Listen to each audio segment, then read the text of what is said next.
De acordo com a tradição cristã, Miguel é frequentemente considerado um arcanjo, uma posição elevada na hierarquia angelical. Ele é retratado como um líder entre os anjos, com grande autoridade e poder. As referências bíblicas, como em Daniel 10, 21 e 12, 10, sugerem que o arcanjo Miguel é designado como o príncipe dos céus de Israel e o grande príncipe que protege o povo de Deus. Essas passagens indicam um papel específico na proteção espiritual e física da nação. Algumas tradições teológicas interpretam que o arcanjo Miguel está envolvido em batalhas espirituais contra forças malignas.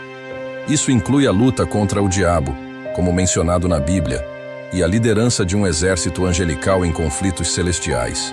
Como mencionado anteriormente, há interpretações que conectam a proteção de Israel pelo arcanjo Miguel ao cumprimento de profecias bíblicas, especialmente aquelas relacionadas à segunda vinda de Jesus. A continuidade da nação judaica.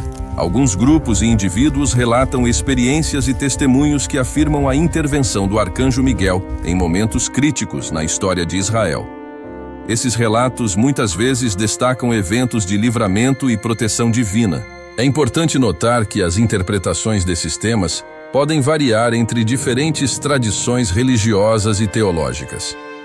Enquanto alguns veem essas narrativas como aspectos fundamentais de sua fé, outros podem abordar essas histórias de maneira mais simbólica ou interpretativa.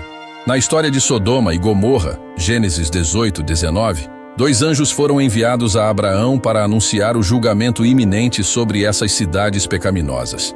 Mais tarde, esses anjos ajudaram Ló e sua família a escapar antes da destruição das cidades. Durante a entrega das tábuas da lei a Moisés no Monte Sinai, a presença de anjos é mencionada, Deuteronômio 33, 2, Gálatas 3, 19. Isso destaca a importância do papel dos anjos nas revelações divinas. Na narrativa do Êxodo, anjos desempenharam um papel vital na libertação do povo de Israel do Egito.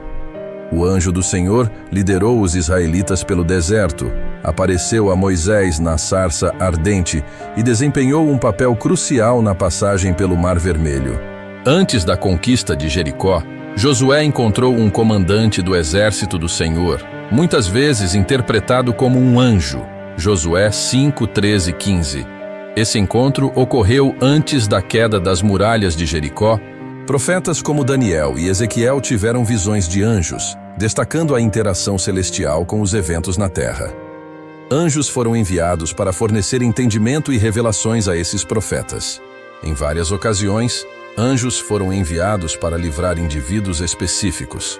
Por exemplo, o anjo do Senhor interveio para impedir Abraão de sacrificar seu filho Isaque, Gênesis 22, 11, 12, e um anjo salvou Daniel da cova dos leões, Daniel 6, 22. Embora isso ocorra no Novo Testamento, a anunciação do nascimento de Jesus envolve o anjo Gabriel, que foi enviado a Maria para comunicar que ela conceberia o Filho de Deus. Lucas 1, 26, 38. Esses exemplos destacam a crença na tradição judaico-cristã de que os anjos desempenharam papéis significativos na história de Israel, seja na proteção, orientação ou execução dos planos divinos. O Domo de Ferro é um sistema de defesa anti-mísseis usado por Israel para interceptar mísseis de curto alcance que são disparados contra o país. Ele foi desenvolvido para proteger a população civil e as áreas estratégicas. O Domo de Ferro é reconhecido por sua eficácia e tecnologia avançada. Utilizando radares e sistemas de controle de mísseis, ele calcula a trajetória dos mísseis inimigos e intercepta aqueles que representam uma ameaça. A comparação sugere que, da mesma forma como o Domo de Ferro rastreia e intercepta ameaças físicas a Israel, o arcanjo Miguel desempenha um papel semelhante, mas em um contexto espiritual. Ele é apresentado como líder dos anjos, rastreando as ameaças espirituais e intercedendo em conflitos celestiais. Assim como o Domo de Ferro age ativamente para proteger Israel, a analogia implica que o arcanjo Miguel também atua de maneira estratégica na defesa espiritual da nação. Isso pode incluir resistir a forças malignas, proteger contra ameaças espirituais e liderar um exército angelical. A comparação destaca eventos específicos na história de Israel, em que a intervenção divina, representada pelo arcanjo Miguel, desempenhou um papel crucial, assim como o Domo de Ferro em momentos de conflito militar. A utilização do Domo de Ferro como símbolo de proteção tecnológica avançada é equiparada à crença na proteção divina através da figura do arcanjo Miguel, reforçando a ideia de que Deus age de maneiras diversas para garantir a segurança de Israel. Essa comparação visa tornar mais acessível o entendimento do papel do arcanjo Miguel na fé cristã, utilizando um exemplo contemporâneo e tecnológico para ilustrar o conceito de proteção espiritual. Muitas profecias bíblicas, tanto no Antigo quanto no Novo Testamento, falam sobre eventos que precederão a segunda vinda de Jesus. Algumas dessas profecias estão relacionadas à situação de Israel e à necessidade de seu reconhecimento e aceitação de Jesus como Messias.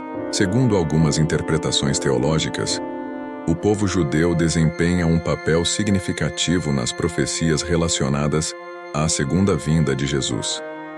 Isso inclui a reunião do povo judeu e seu reconhecimento do Messias antes desse evento.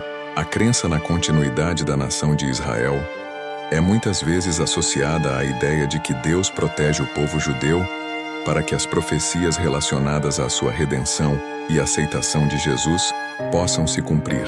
A proteção de Israel, conforme entendida nesse contexto, não é apenas uma salvaguarda física, mas também uma garantia divina para que o plano de Deus para a redenção e reconciliação se desdobre de acordo com as profecias.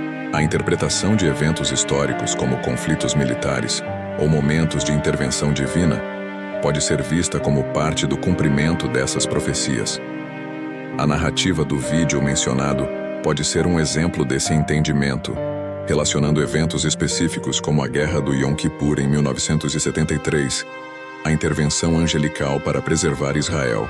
A crença subjacente é que, para que as profecias se cumpram, o povo judeu eventualmente reconhecerá Jesus como o Messias enviado por Deus. Esse reconhecimento é muitas vezes visto como parte do plano divino para a redenção. O encorajamento refere-se à prática de oferecer palavras, ações ou exemplos que elevem o ânimo e inspirem confiança. Na fé religiosa, o encorajamento muitas vezes envolve motivar os crentes a permanecerem firmes em sua fé, mesmo diante de desafios e adversidades. A Bíblia contém várias passagens que enfatizam a importância de encorajar uns aos outros na fé.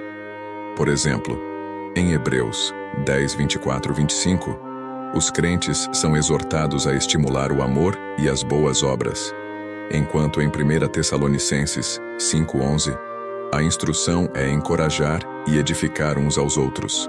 O testemunho é o ato de compartilhar experiências pessoais de fé, destacando como Deus tem agido na vida de alguém. Isso inclui relatos de conversões, milagres, superação de desafios e experiências de resposta às orações. O testemunho tem como propósito inspirar e fortalecer a fé dos outros, ao demonstrar como a presença divina é tangível na vida cotidiana. Ele também pode servir como uma forma de evangelismo, compartilhando o poder transformador da fé com aqueles que ainda não creem. Muitas vezes, o encorajamento na fé é proporcionado por meio de testemunhos impactantes. O compartilhamento de histórias reais de como a fé fez diferença nas vidas das pessoas pode motivar outros a confiarem em Deus em meio às suas próprias circunstâncias. Testemunhos podem abranger diversas áreas, desde curas físicas até transformações emocionais e espirituais. Ao compartilhar experiências pessoais, os indivíduos buscam mostrar como a presença divina pode ser percebida nas situações mais diversas. O encorajamento e o testemunho são frequentemente incentivados em comunidades de fé. Grupos de estudo bíblico, cultos e reuniões são oportunidades para os membros compartilharem uns com os outros suas experiências e fortalecerem a fé coletiva. O impacto positivo do encorajamento e do testemunho reside na capacidade de inspirar esperança, encorajar a perseverança e fortalecer a crença na presença divina na vida diária.